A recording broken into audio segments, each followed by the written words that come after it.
Warga Tanah Merah, Bangkalan, Jawa Timur dikagetkan oleh seekor buaya yang berkeliaran di ladang jagung warga. Buaya sepanjang 2,5 meter ini telah ditangkap warga dengan alat seadanya.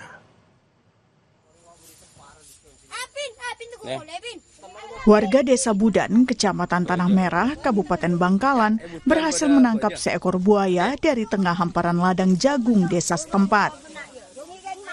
Mereka menangkap buaya sepanjang 2,5 meter dengan peralatan seadanya. Setelah ditelusuri, buaya ini merupakan hewan peliharaan salah seorang warga yang kabur dari kandang. Setelah mendapat laporan, pihak kecamatan bersama petugas polsek dan koramil setempat langsung mendatangi lokasi kandang buaya. Mereka melakukan pemeriksaan terhadap kondisi dan kelayakan kandang. Apalagi sang pemilik diduga juga tidak memiliki izin dari BKSDA. Telah menemukan seekor buaya yang panjangnya sekitar 2,5 meter.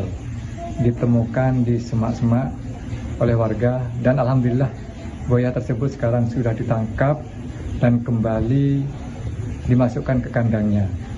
Setelah Muspika datang ke sana, buaya itu memang sudah ada di kandangnya, sudah jinak dan kabarnya juga sudah tidak ada giginya karena memang sudah dirawat mulai kecil.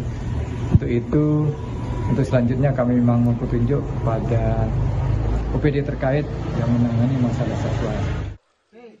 Kini buaya untuk sementara waktu kembali dimasukkan ke dalam kandang sebelumnya karena tak ada lokasi penampungan khusus hewan di Kabupaten Bangkalan.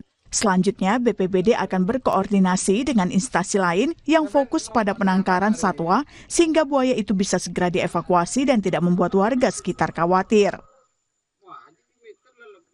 Didin Muhyiddin, Kompas TV, Bangkalan, Jawa Timur.